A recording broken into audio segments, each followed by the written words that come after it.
Hello, Dr. Joe here of the 2020forum.com. So when I published that video on the best time to check your blood pressure at home, there was a question that was quite recurrent in the comment section. And the question was, when is the best time to take your blood pressure medications? The question was asked so often that I felt it would be remiss of me not to do a video on the topic. So in this video, we're going to be answering the question, when is the best time to take your blood pressure medications? Now, before I continue, let me just say a big thank you to all you guys who made your kind donation to the channel. Very well appreciated. For those of you who haven't done anything along those lines, it would be a good idea to just chip in something for the work that we do on this channel. The link to the donation page is going to be right below this video. It's going to be in the very first comment right below this video. Okay, so we're going to be talking about when is the best time to take your blood pressure medications. And oh, by the way, I do give some precautions towards the end of this video because if you're going to make changes to what you're doing, it makes sense to do it safely. So please watch the entire video so you can hear about those precautions that I'm going to talk about. Let me start off with my story. When I was on blood pressure medications, I started off with valsartan, and what I used to do then was to take my valsartan at bedtime. Okay, and that seemed to work very well for a good number of years until it stopped working, because with high blood pressure, it is a progressive disease and it's only a question of time before another medication is added onto your prescription. So I had amlodipine added to my prescription. And so what I did was I was taking the amlodipine in the morning while taking the valsartan at night. And that strategy seemed to work very well as well for several years before consideration was being made for a third medication. And then of course, that's when I felt, well, I needed to do something about my high blood pressure. And that's the reason why my blog and this channel exists today. The fact that I decided to change course and do something about it to change my lifestyle. So that decision to take valsartan at night and amlodipine in the morning at the time when I was using my medications was based on logic. Okay, so that's logic. So let's look at the science, okay, because that would tell us which direction we should be heading. So the first study we're going to be looking at is a randomized control trial published in Chronobiology International in 2010, and is titled "The Influence of Circadian Time of Hypertension Treatment on Cardiovascular Risk, Results of the MAPEC Study." So that was the MAPEC study. Essentially, the MAPEC study, which is our study number one, we're going to be looking at about 4 studies today. The MAPEC study was the first prospective study to look at chronotherapy, and it lasted 5.5 years. Chronotherapy refers to using timing of medications to influence the outcome of your treatment. So that's what is called chronotherapy. So what did the MAPEC study actually find?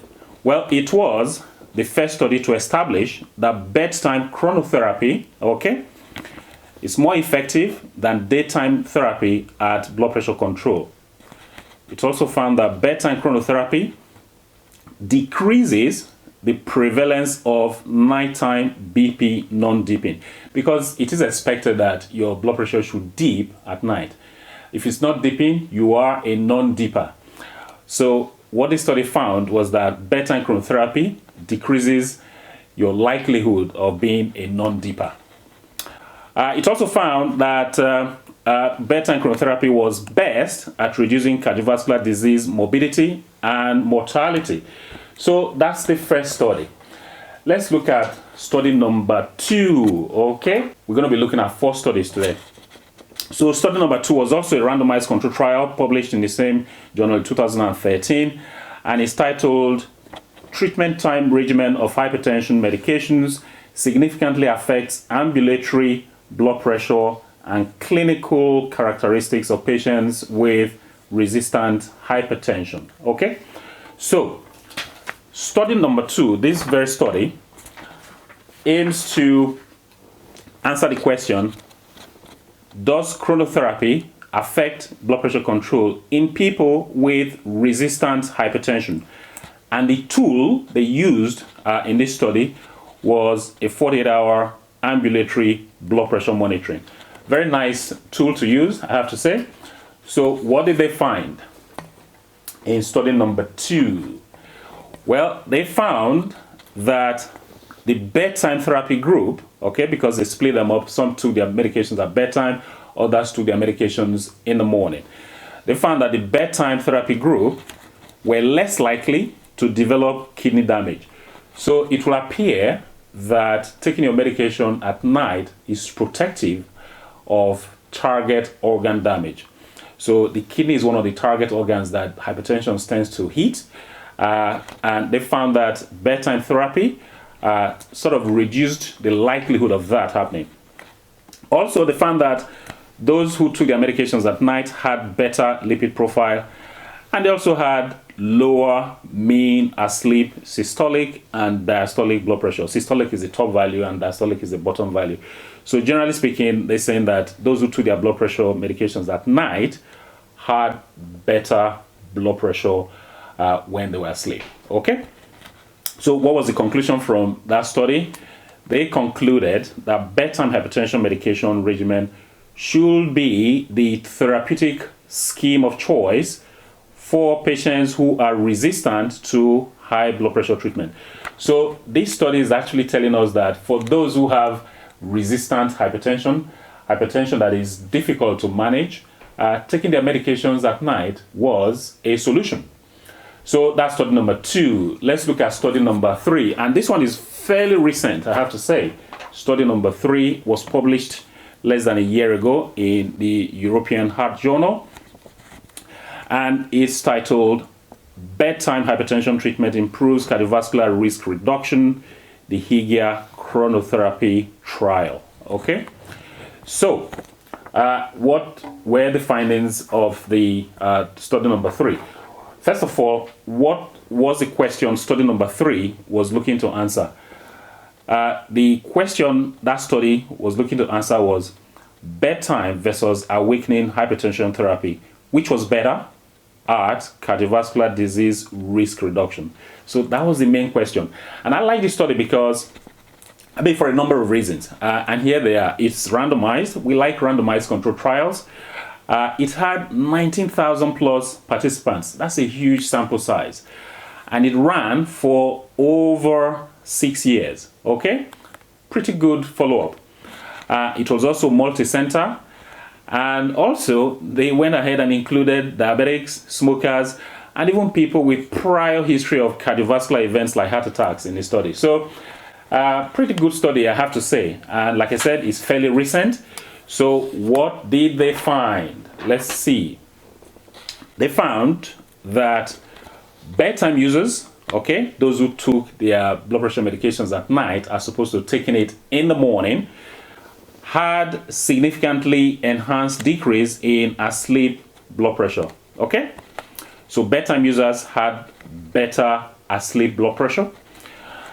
Also, they found that those who took their medications at night had 45% lower risk of events like heart attacks and strokes. Interesting. I like that. So you reduce your risk of heart attacks or strokes when you take your blood pressure medications at night. Very good. The other thing they found was that bedtime users had lesser risk of death from cardiovascular disease. Also very good. And generally speaking, bedtime users had lower blood pressure readings at night. Pretty good. So their conclusion, what did they conclude? Well, they concluded that if you are using one or more medications for lowering your blood pressure, that it was better to use it at bedtime because it was better as opposed to the awake time taking of medications for blood pressure control. So using one or more prescribed BP lowering medications at bedtime as opposed to upon waking results in improved blood pressure control. That's essentially what they concluded there. They also concluded that taking your blood pressure at night was better for prevention of high blood pressure complications. So pretty good, okay? The evidence is weighing a lot in favor of taking your medications at night. So in the interest of balance, I also found a study that is titled Randomized Crossover Trial of the Impact of Morning or Evening Dosing of Antihypertensive Agents on 24-hour ambulatory blood pressure. And it was titled, or rather, it was christened the Harmony Trial. Okay? So, like I said, in the interest of balance, I'm not going to go into the details of this study number 4. But essentially what they found was that if your blood pressure was reasonably well controlled on your medications, on your current medications, switching it from morning to night did not improve your blood pressure readings. So that's essentially what this Harmony trial found. Okay? So I thought I'd bring that up in the interest of balance. So, looking at that, what should you do? Looking at the evidence we have at our disposal. Here is what I would suggest, okay? The first thing is that if you're going to change your practice, then you need to have a chat with your doctor, okay? And ask him or her, if you're taking just one medication, would it be a good idea for me to start using it at night, okay? That's a question that you should pose to your doctor if you're using one medication, all right? Now, if you're on more than one medication, then I think it's not a bad idea to take at least one of those medications at night. That's what I did, and it did work up until, of course, the progression of my disease continued. So it's a logical thing to do. Ask your doctor if that would be something that you should consider. Okay, so if you're on one medication, ask him or her whether it would be a good idea for you to take that medication at night. If you're on more than one medication, ask him if it would be a good idea for you to take at least one of those medications at night. Okay, now the reason why I say you should talk to your doctor is because he or she may have a specific reason why he or she has advised you to take a particular medication in the morning. For instance, for senior citizens, there's a concept we call orthostatic hypotension. What usually happens in orthostatic hypotension is that when you're lying down at night and you suddenly get up into the erect position, your blood pressure may drop precipitously. Okay, so a very sharp drop in your blood pressure may happen, and that can result in dizziness, and of course that could also result in a fall. So that may be a reason why your doctor suggested you should take your blood pressure in the morning. So that's one reason why you need to have a chat with your doctor if you want to change your practice. Right, next thing I want to say is there's a group of medications that you want to be careful about, and these are the diuretics. Diuretics make you pee quite often, and the idea behind them is when you pee that often, it will contract your blood volume, and that will then lower your blood pressure. Now, you don't want to take those medications at night, because if you do, of course, you're going to be visiting the bathroom quite often, and your sleep is going to be fragmented. Not a good idea, okay? So they are not a group of medications you really want to consider switching to using at night, okay? The diuretics. So, hopefully, you got some value from this video. If you did, please give the video a thumbs up. Please like the video. And if you got any questions, please leave them down below. Any comments, leave them down below as usual. If you haven't joined us yet at the 2020forum.com website, well, you should join us, because over there we talk high blood pressure issues and other wellness issues. And also, please share this video with your family, friends, and colleagues. Anybody who is on high blood pressure medications should actually see this video, because I think it's something that they should be aware of. Again, a reminder for you, to support the work we do on this channel, the donation link is going to be right below this video. Go ahead and chip in something, okay? I think that's about it. Until next time, well, this is Dr. Joe signing out.